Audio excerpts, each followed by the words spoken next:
¿Qué tal? ¿Cómo le va? Bienvenido a su programa Pensamiento Analítico, el programa en el cual analizamos los temas de la vida cotidiana con un punto de vista psicoanalítico, intentando ver un poco más allá cuáles son las relaciones inconscientes y la psicodinámica de esto que nos sucede a todos. Y el día de hoy vamos a hablar sobre el desapego material. Es un tema que ya andaba por ahí quedando en las encuestas, medio perdido, ¿no? De repente sin tanto recurso, ¿no? Sin tantas personas que quisieran escuchar al respecto de esto, pero me parece algo interesante porque pareciera que es el reverso de este tema que hemos hablado y que hemos abordado varias veces. Tiene que ver con los acumuladores compulsivos, por ejemplo, con la obsesión que vamos teniendo sobre el dinero, sobre las personas que son avariciosas, y pareciera entonces como si estuviéramos hablando de lo bueno y de lo malo, ¿no? O sea, lo malo sería acumular cosas y lo bueno sería tener un desapego sobre lo material. Y fíjese que qué cosa tan rara de pensar, ¿no? Porque no somos a los únicos que se les ha ocurrido esto. Si nos vamos a ver ciertas órdenes religiosas, por ejemplo, ¿no? Tanto en Europa como en Asia, está esta idea de que uno se tiene que desprender de sus posesiones materiales para llegar a la iluminación, para estar más cerca de Dios, para, vais a saber, ¿no? Las cosas que se inventa la gente. Pero ¿por qué? ¿Por qué nos hace pensar algo en nosotros que tener apego hacia lo material es algo, pues, como intrínsecamente negativo, ¿no? O sea, por ejemplo, si a mí me gusta mucho, no sé, mi lapicera, es algún tipo de pecado el que estoy cometiendo de lesa humanidad, es algo que afecte al mundo, algo que me haga una persona menos moral, menos ética, ¿no? Digamos, no sé, tal vez vamos recorriéndolo un poquito más, que usted en mi colección de zapatos deportivos, tal vez, ¿no? Que yo tenga 1, 2, 10, 20. ¿En qué punto ya empezamos a hablar de que ese apego a lo material resulta ser algo enfermizo? Y si se fija, obviamente, como con todos los demás aspectos de nuestro psiquismo, lo vamos a encontrar en esas polarizaciones, en ese exceso, ¿no? Cuando, por ejemplo, se le empieza a tener como más apego a lo material, tal vez que a otras cosas que tendrían que ver con nuestras emociones. Lo que acá comúnmente se dice, te dan un latigazo y te duele más la camisa que el cuero, ¿no? Así como, ay, me rompieron la ropa. Y uno dice, después del latigazo, ¿en serio te estás poniendo a pensar en eso? Pensar que nos importa más eso, ya lo podríamos enfilar de una manera más dentro de una cuestión psicopatológica. Porque luego también, fíjese, ¿qué es lo que podríamos pensar ahí detrás de eso? Si nosotros, nuestro objetivo en nuestra vida, ¿no? Al llegar a la adultez, tiene que ver tal vez con obtener una preparación, ¿no? Una educación. Después de eso, ahora sí, nuestra preparación profesional, empezar a trabajar, tener éxito en ese ámbito, ¿no? De lo profesional, generar recursos y comprar cosas. ¿Por qué está mal visto que tengamos apego ante nuestras cosas? Si realmente pareciera que ese es, pues, como la razón de estar vivos y trabajando, ¿no? Comprar cosas, comprar un nuevo carro, comprar un nuevo celular, comprar ropa nueva, pagar colegiaturas. Entonces, ¿cómo es que lo bueno sería tener un desapego a eso material? Y si se fija, no es tanto como que estemos exponiendo si algo es bueno o algo es malo, es acompáñenme en estas reflexiones, ¿no? En estar masticando un poquito estas ideas, porque no suena que es mejor ser desapegados a lo material y en qué punto realmente se vuelve algo enfermizo estar demasiado apegado a una cuestión material, ¿no? Cuando podríamos decir, sin temor a equivocarnos, cuando empezamos a acumular cosas que ya ni sabemos que tenemos, ahí es un apego enfermizo, ¿no? Pero cuando tenemos este apego real, ¿no? Pues por ejemplo, que no queremos que nos roben nuestro celular, pues porque ahí tenemos nuestras fotos, tenemos nuestros datos, tenemos un montón de cosas. Pues por supuesto que el celular nos subimos al transporte público y lo tenemos afianzado a nosotros, ¿no? Va a llegar ahí de repente un monje con su atuendo y nos va a decir, suéltalo, ¿no? Déjalo ir, eso te está alejando del camino de Dios. Pero fíjese, ¿no? Si regresáramos a esa pregunta de por qué hay ciertas órdenes religiosas que piensan que lo material es algo pecaminoso, ¿no? Que nos va oscureciendo a un nivel espiritual, porque también acá tendríamos que pensar, muy a mi pesar, ¿no? Que también tendríamos que hablar el nivel espiritual de las cosas, ¿no? Porque si se fija, realmente es un enfoque muy naturalista el que voy tomando yo generalmente. El espíritu lo podemos meter en el mismo cajón que estamos metiendo nuestro psiquismo, ¿no? Es lo mismo. Pero hay muchas personas que lo van viviendo como si fuera algo todavía que trasciende a la mente, ¿no? Como si fuera nuestra alma, como si nuestra alma fuera algo inalcanzable, puro, vaya usted a saber, cada quien le va poniendo un nombre diferente, ¿no? Pero en esta cuestión del desapego material, si se fija, no nada más es que se esté pensando que mentalmente me afecta, ¿no? Tener ciertas cosas, sino que puede llegar a una creencia que a un nivel espiritual, o sea, ya dentro de esa parte de un pensamiento tal vez mágico, ¿no? No tal vez, mágico, realmente. Algo puede estar afectando a mi espíritu, ¿no? Porque no estoy viviendo, no estoy fluyendo con el mundo. Nos podemos dar cualquier cantidad de explicaciones, pero más importante aquí es de dónde surgen esas explicaciones. Porque le digo, si San Francisco de Asís le pareció una buena idea andar con un costal de papas y decirle hermanos a todos los animales, y los monjes en el Tíbet les parece también una buena idea nada más tener una sotana el resto de su vida, ¿no? No es una sotana, se llama diferente, pero no lo recuerdo ahorita. Están como en lugares muy distintos como para haber sido compañeros de la escuela y haberse platicado y tener la misma idea, ¿no le parece?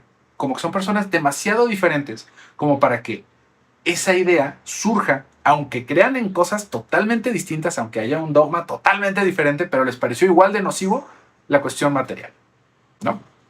Entonces, lo podríamos pensar, si quisiéramos rascarle un poquito más, dentro del aspecto budista y dentro del aspecto cristiano, cuáles son las ideas. Y si se fija, no es que estén muy lejanas, ¿no? Las razones que van teniendo. Porque las razones tienen que ver con desestimar los impulsos de la carne, ¿no? Por ejemplo, un impulso de la carne tiene que ver con el celibato, ¿no? Que pareciera casi universal, ¿no? No en todas las religiones, pero es muy común que se piense que uno para llegar a la santidad, pues no deba de tener relaciones sexuales. ¿Por qué? Porque eso es responder a nuestros impulsos básicos, a nuestros instintos básicos, ¿no? Como esa parte animal de nosotros que renegamos en esta fantasía de purificarnos en espíritu, ¿no? Pero si se fija, solamente es una cuestión ideológica, ¿no? No es nada en lo cual estemos teniendo pues, un aspecto tangible sobre lo que podría llegar a suceder, ¿no? Se está intentando llegar a un bien superior renunciando a aspectos terrenales, ¿no? Que nosotros nombramos terrenales, como el dinero, como las posesiones, la ropa, ¿no? El sexo, con tal de pensar que eso nos purifica como personas y nos hace más dignos de una santidad. Y si se fija, la santidad y esa purificación tiene que ver con aspectos que van más allá de lo humano, ¿no? Más allá de lo físico. Y esto, como le digo, entra dentro de este pensamiento mágico, que eso me va a beneficiar de alguna manera. Yo me hago más puro que los otros, porque ese es el punto, ¿no? Si se fija, estamos desestimando, porque es imposible no ver hacia abajo a las otras personas. De repente lo podemos ver ahí en una situación más o menos similar con algunas personas que deciden tomar una ruta vegetariana o vegana en su alimentación, que si se fijan no nada más es como una cuestión de convicción y de hacer las cosas, ¿no? Sino que se vuelve como una letanía que se le tiene que decir a los demás y platicarnos por qué lo hacen y lo mal que estamos las demás personas que decidimos seguir comiendo animales, ¿no? Es una cosa muy similar, porque esto tendría que ver ahí con un cierto masoquismo moral, ¿no? Con esta idea de que yo, al estar en una situación como precaria, ¿no? Porque al final de cuentas eso es en lo que nos estamos exponiendo, ¿no? Si no tenemos posesiones materiales y andamos descalzos sobre el pavimento, ¿no? En las piedras, con las espinas, pues nos estamos poniendo en una situación precaria, si se fija. Y eso es someternos a un sufrimiento. Sometiéndonos a un sufrimiento, hay una idea de que el someternos a ese tipo de maltratos por nuestra propia mano nos hace más dignos de ser queridos. Fíjese, ¿no? Y tal vez estoy yéndome un poquito rápido con estas ideas, porque uno puede decir, pero ¿cómo el desapego material, no? ¿En qué quedó todo esto? Entonces, ¿está bien o está mal tener cosas? Lo que le estoy diciendo es de dónde viene el impulso que nos hace creer que si estamos desapegados a la cuestión material, somos mejores que los demás. Y que lo malo es acumular, y que lo malo es ser avaricioso y ambicionar, ¿no? Y todo esto viene justamente de un pensamiento mágico totalmente, que si nos sometemos a un sufrimiento, nos hacemos más dignos, más dignos del amor de los demás. Esto es una cosa muy profunda en nuestro inconsciente, que, así como lo digo, en Asia y en Europa, se da el mismo caso, porque no somos tan distintos realmente, ¿no? Vamos teniendo idiomas distintos, pero en composición somos extremadamente similares, ¿no?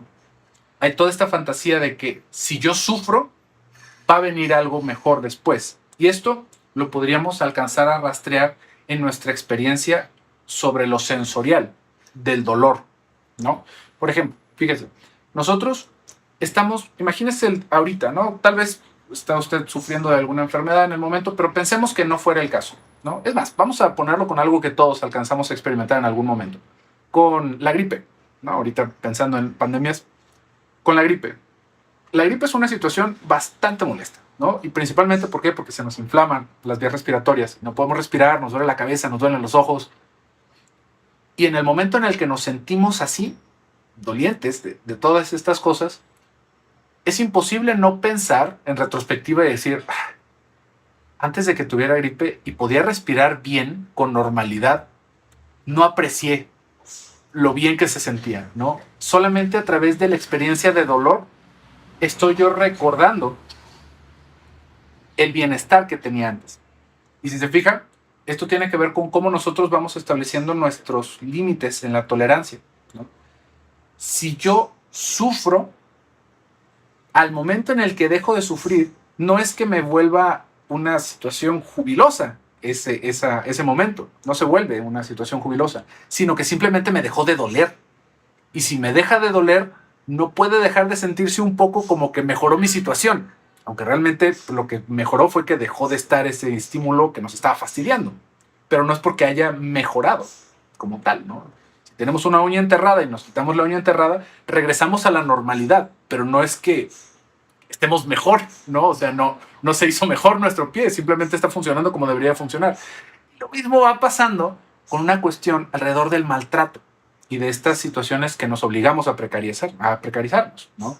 ¿Por qué? Porque entonces, si yo me estoy imponiendo una incomodidad, es imposible pensar que no va a venir algo mejor de eso, ¿no? Y es una cosa, le digo, una trampa en nuestra psicología, una trampa en cómo nos vamos nosotros explicando el mundo. Porque seguramente ya más de alguna persona ya se quitó la suscripción, como dijo este hombre, que las creencias son un pensamiento mágico y que esas son puras tonterías. Estamos intentando reflexionar de dónde vienen estas ideas. Estamos intentando reflexionarlas desde un marco teórico que nos ofrece el psicoanálisis, ¿no? La investigación del inconsciente.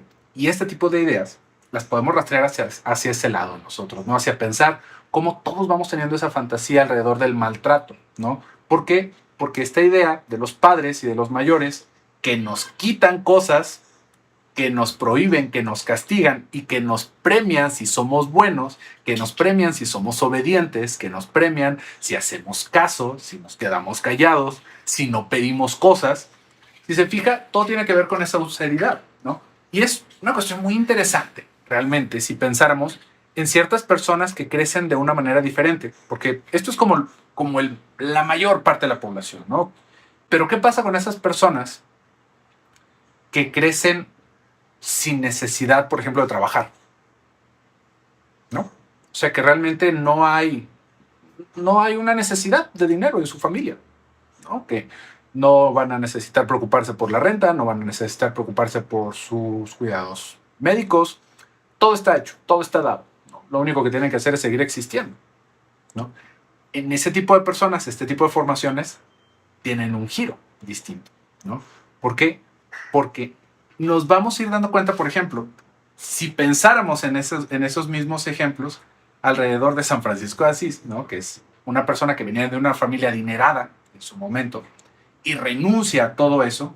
Fíjese cómo es en esta misma idea de que quitándonos algo bueno va a llegar algo mejor. En sí, dentro de la misma religión, de las religiones más occidentales, está esa idea de que si uno sufre en vida, nos espera una recompensa celestial. En sí, fíjese cómo la cuestión del mártir, ¿no? De que si a una persona la torturan por su religión, tiene un lugar especial en el cielo. ¿De dónde vienen estas ideas? Si se fija, nuevamente de esa situación de que el tener cosas materiales, el tener esa respuesta básica de nuestros instintos, está mal, ¿no? Y se vive mal por esta fantasía de que hay algo más allá de eso, ¿no? ¿Por qué insisto en hablar de una fantasía de que hay algo más allá de eso? ¿A quién le vamos a hacer caso? ¿Al señor que está en Asia o al señor que creció en Italia? ¿Cuál de los dos realmente sí se va a ir al cielo? ¿No? ¿Y a qué cielo? ¿Y qué le espera?